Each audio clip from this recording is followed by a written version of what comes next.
Alhamdulillah kita masih dibersamakan dengan para ulama, para ahli zikir, para fuqaha, orang-orang yang bersanad kepada baginda Nabi Muhammad sallallahu alaihi wasallam. Agama tanpa sanad sama dengan orang ngaku dokter tapi nggak pernah kuliah, sama dengan ngaku dokter tapi nggak pernah kuliah kedokteran, cuma nulis aja namanya dokter, ya. Dan sanad itu garansi kita, dan itu adalah khususiyah hadil ummah, kekhususan umat ini. Maka kita syukuri kehadiran beliau-beliau yang saya hormati semua, para kiai, para masyayikh, para habaib, para mursyid, para khalifah-khalifah thariqah, para muqaddam, para pemimpin-pemimpin majlis yang tidak mungkin kami sebutkan satu persatu. Katanya tadi ada sahabat saya Kiai Ramli ini. Oh iya, beliau ya. Masya Allah, dulu kurus sekarang berjaya. Alhamdulillah ya. Dulu belum putih. Barakallah Kiai ya. Masya Allah. Kami dulu ngaji kepada Syekh Hasan Hitu, ya. Ada dulu Syekh Hasan Hitu dari Suriah, masih hidup. Beliau buat sekolah tinggi agama Islam Asy-Syafi'i di Cianjur. Sayang nggak dibuat di Jakarta, dibuatnya di Cianjur. Itu yang ngajar rata-rata orang Suriah. Mereka Syafi'i, Asy'ari, bertasawuf. Ya, sayang adanya di Cianjur. Kalau di Jakarta, ramenya bukan main itu. Ya. Taib. Di depan saya ada kitab favoritnya antum semua ini, kitab Al-Hikam. Ya.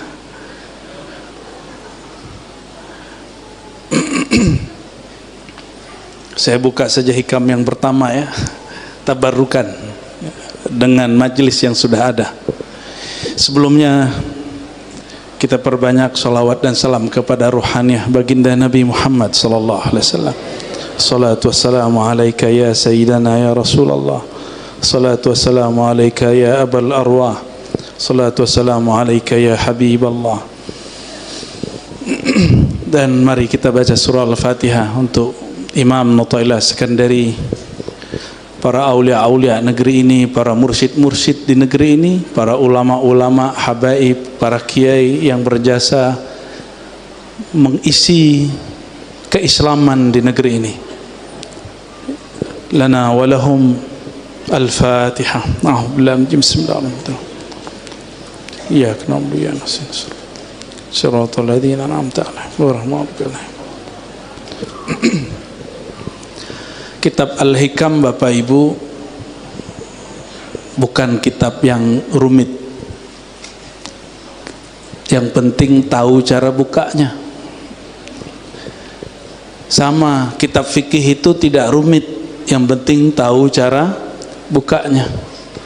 Sama juga kitab hadis tidaklah rumit, yang penting tahu tekniknya. Saya diprotes banyak, Kiai, kenapa kamu buka hikam? Itu kan rumit. Yang ngomong ahli fikih. Saya bilang, bagi saya kitab fikih yang rumit, Kiai. Kenapa? Dari kecil saya ngaji hikam. Baru kuliah saya ngaji kitab-kitab fikih berat seperti Al-Ashbah wan Nazair, ya. Kita tes dulu ya. Di luar enggak kedengaran. Tes. Sahih enggak?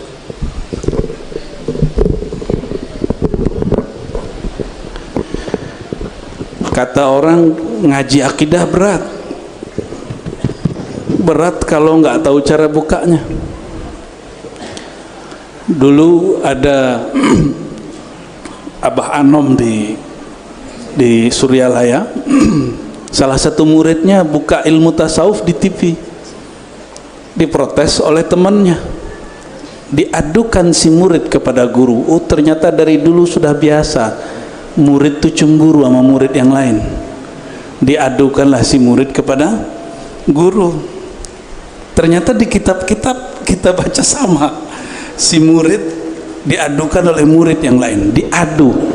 Kalau gurunya bukan wali Allah, itu gurunya kena kesusupan, kena was-was minal jinnati wan nas. Hati-hati. Jadi guru itu nggak mudah juga. Apa kata beliau? Kalau yang buka ahlinya nggak apa-apa. Maksud beliau, kalau yang buka ente baru masalah. Tapi kalau yang buka ahlinya nggak ada masalah. Imam Bukhari diadu dengan gurunya namanya Muhammad Az-Zuhli di kota Nisapur. Tengkar jadinya. Tapi beliau kemudian menghindar terakhir. Ya, itu terjadi. Jadi guru murid kemudian diadu orang kena. Tapi Imam Bukharinya mengalah. Makanya Bapak Ibu saudara-saudariku tidak begitu kenal dengan nama Zuhli, betul nggak? Kenalnya lebih kepada Al-Imam Al-Bukhari. Maka Allah sayang kepada orang yang ngalah, ya. Baik. Jadi kalau ada orang ngajar satu kitab lalu berhenti karena dikatakan begitu, itu tanda, mohon maaf, dia belum bermakom di situ. Dia ngikut selera orang, bukan orang harus ikut selera dia. Guru kalau begitu, dia tidak akan tahan mengajar. Nabi Muhammad kalau begitu mengikuti selera masyarakat yang tadi aja, ngikutin selera masyarakat, maka beliau akan berhenti berdakwah, ya.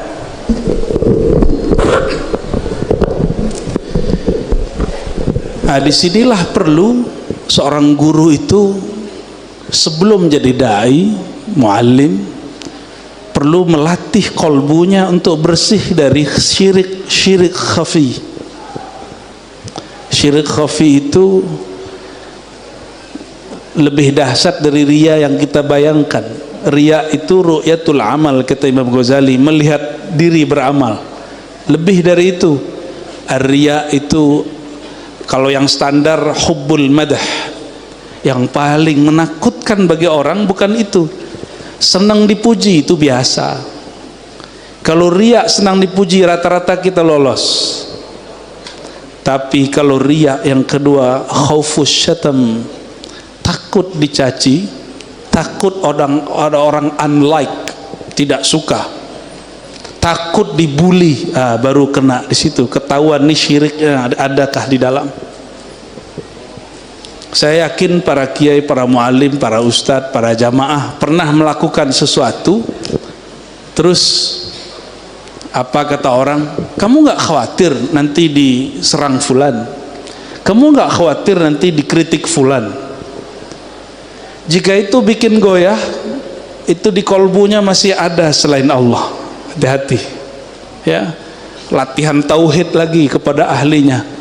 Ilmu tauhid di sini bukan ilmu jidal, bukan munazarah, tapi ilmu zauq, ilmu tauhid yang diwariskan oleh Sayyidul Arifin Imamuna Abul Qasim Junaid Al-Baghdadi, ya, yang beliau katakan awwalu ibadatin, ibadah pertama itu adalah ma'rifatullah, mengenal Allah, bertauhid kepada Allah.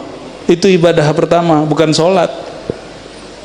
Jadi harusnya orang tua ingatkan anak pertama bab tauhid dulu, bukan sholat dulu. Kalau sholat dulu beban, tapi kalau si anak sudah tahu bab tauhid, sholat itu nggak ada lagi berat, ringan.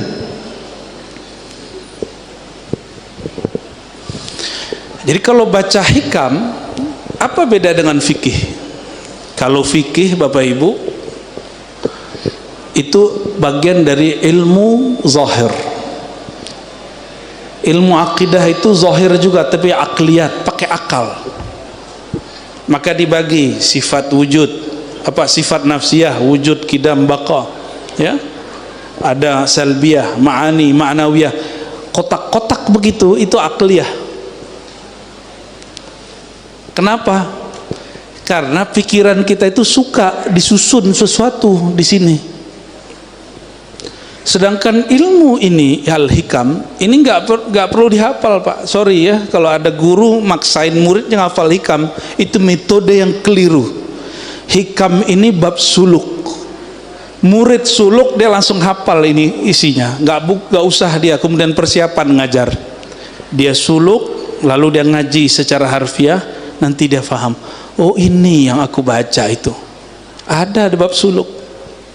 Suluk tarekat apa saja? Apakah Syazili, apakah Naqsyabandi, apakah Samani, Qadiri, terserah tarekat, yang penting dia sahihah. Kalau mu'tabarah kan istilah orang Indonesia ya. Tarekat mu'tabarah itu istilah Indonesia. Coba tanya sama orang Mesir, ada nggak tarekat mu'tabarah? Bingung dia. Apa tarekat mu'tabarah?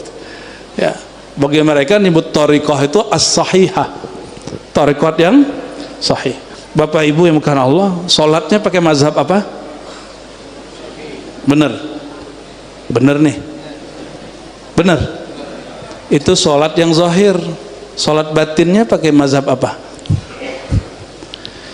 Karena Imam Ibn Athaillah dikalamkan gurunya Al-Mursi, Abu Abbas Al-Mursi qaddasallahu sirrahu. Beliau makomnya jangan ditanya. Bagi kita mimpi ketemu Nabi itu spesial, bagi beliau itu norak. Bagi beliau orang yang mulia itu bukan lewat mimpi, tapi orang yang menyadari dan memandang Nabi setiap saat. Fi ayyi makan, fi ayyi majal, fi ayyi sifatin wa zat, fi ayyi ismin minal asma'. Ternyata beliau futuh dalam salawat nur zati. Maka apapun dipandang oleh Imam Al-Mursi, yang dia pandang nur Nabi Muhammad sallallahu alaihi wasallam. Itu kajian basic bagi dia. Cuma ngamalin salawat nur zati dapat zauq, bukan terjemahan. Ya. Kenapa kajian tasawuf jadi berat? Kalau dipikirin. Gak usah dipikirin. Tasawuf itu bukan bab ma'kulat. Jadi ada akal, objek dia disebut ma'kulat. Itu ilmu tauhid, ilmu kalam, belajar sifat 20. Ilmu hadis itu hissi, maka objeknya disebut mahsusat. Mahsusat itu yang didengar, yang dilihat. Maka kalau ada orang dapat ijazah dalam mimpi, itu nggak sah secara ilmu hadis, secara ilmu hadis. Tapi secara rohani bisa jadi benar. Jadi ahli hadis mungkin boleh berbangga dan mengatakan kami punya sanad 1000. Tapi bagi ahli rohani, mereka punya sanad yang lain. Ya, betul secara ilmu hadis Nabi wafat, maka selesai sudah, hadis berhenti. Tetapi saya mau tanya, sebelum Nabi wafat nurnya sudah ada? Sudah benar. Muhammad Nurullah. Wafat baginda Rasulullah Muhammad bin Abdullah, Muhammad Nurullahnya hilang nggak?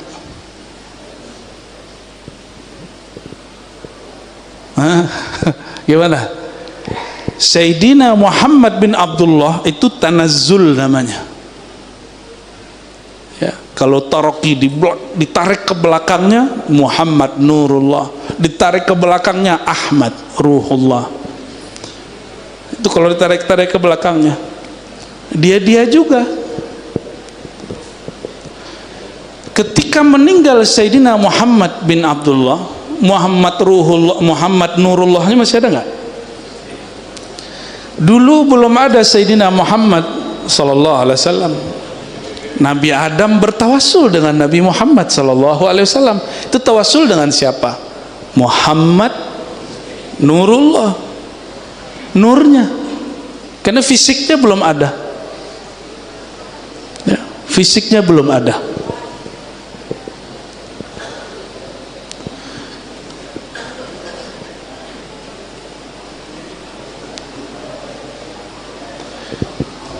Oke, saya kasih pertanyaan lagi.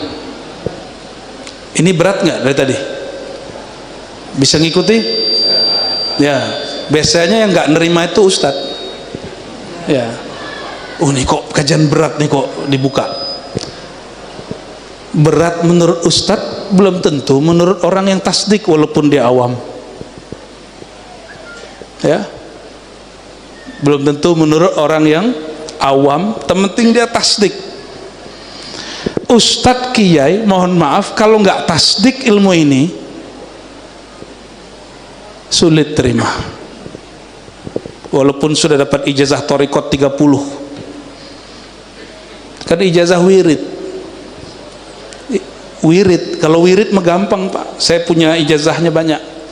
Tapi ilmu hakikat, ilmu kemakrifatan, itu jalan pintas kepada Allah Subhanahu wa ta'ala. Antum pilih, duduk sama ulama atau wiridan 70.000, pilih. Pilih mana? Hah? Benar? Ya, itu ada di kitab ini. Bahkan duduk bersama ulama afdal daripada uzlah. Jangankan wirid, ente uzlah, tinggalkan dunia, itu lebih afdal duduk sama arif billah. Tapi ulamanya arif, bukan ulama yang merendahkan ilmu ma'rifatullah. Makanya al-isnad minad din itu penting, berguru itu penting. Karena kalau gurunya tukang ejek ilmu ma'rifat, nanti muridnya tukang ejek. Kalau gurunya suka merendahkan, apa itu? Nanti dia suka begitu juga. Jadi benar-benar hati-hati ya. Berguru itu mah hati-hati. Ya. Sekarang Muhammad Nurullahnya masih ada nggak? Bener, serius. Ya. Terus kenapa antum harus minta mimpi ketemu Rasulullah? Ya, nggak perlu mimpi ketemu Rasulullah kalau sudah melihat secara hakikat. Orang yang masih minta mimpi itu orang awam. Mohon maaf. Orang mimpi itu, ilmu mimpi sudah dijelaskan oleh ahli neurologi, gelombang otak, ahli otak. Jadi otak itu bergelombang. Ya, kita nggak usah sebut dengan istilah kedokteran, pakai istilah ulama ahli zikir.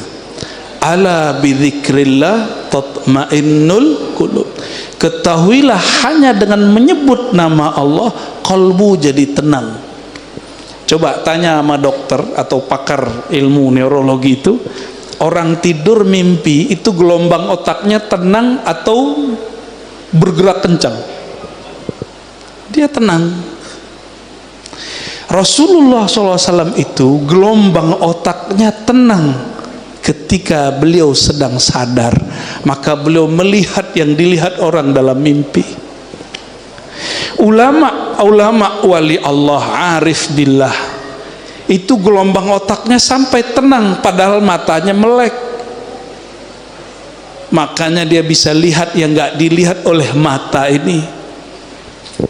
Nggak perlu belajar ilmu aneh-aneh, cukup tenangkan kolbunya, maka nanti dia akan lihat yang nggak dilihat oleh mata ini, tapi dilihat oleh basirah,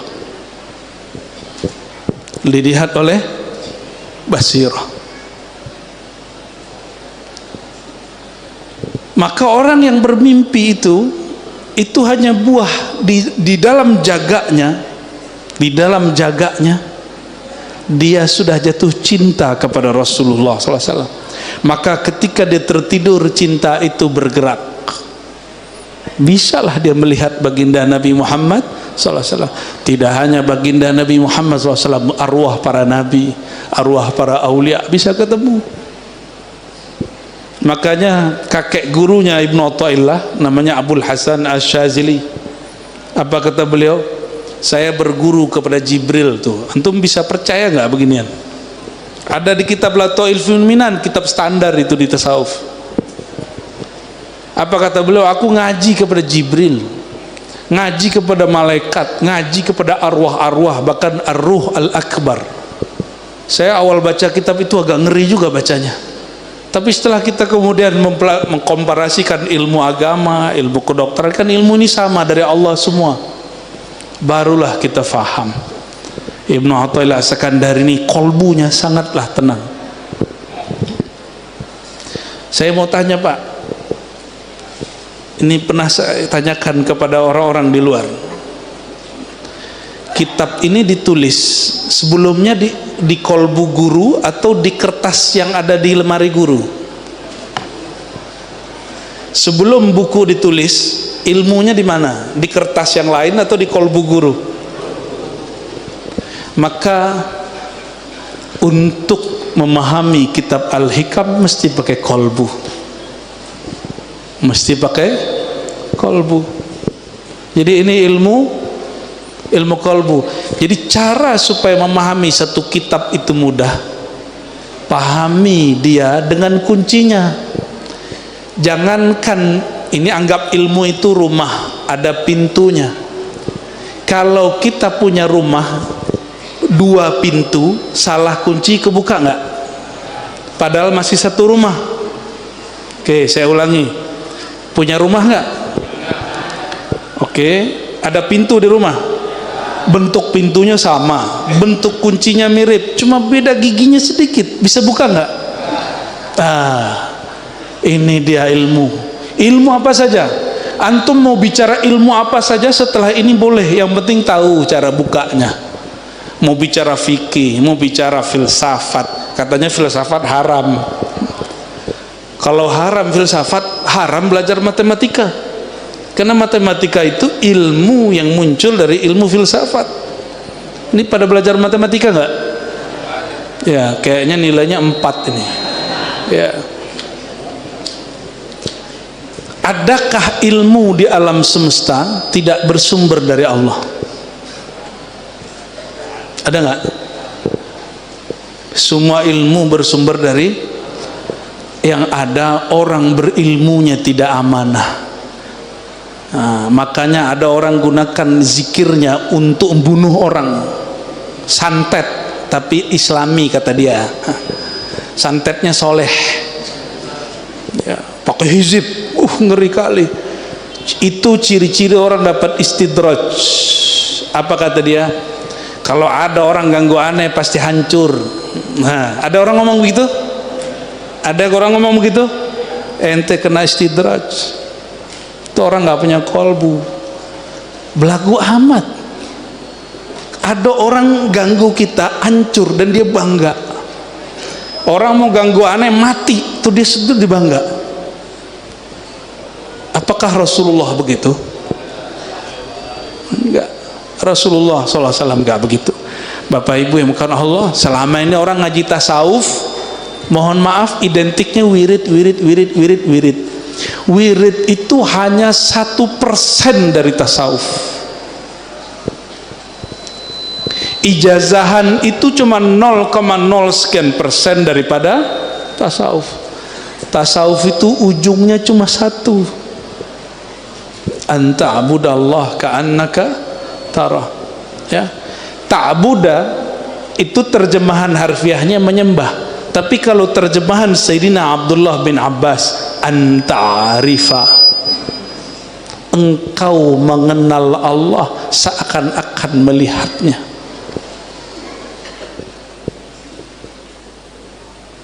Kalimat ini kan seakan-akan. Kenapa? Karena melihat Allah nggak pakai mata. Kenapa melihat Allah nggak pakai mata? Karena Allah bukan fisik. Jadi kok ada orang ngomong hari ini begini, emang Allah ada? Kok nggak kelihatan? Nah, itu kurang cerdas itu. Ya, walaupun dia belajar filsafat 10 tahun, 20 tahun, itu kurang cerdas. Kenapa?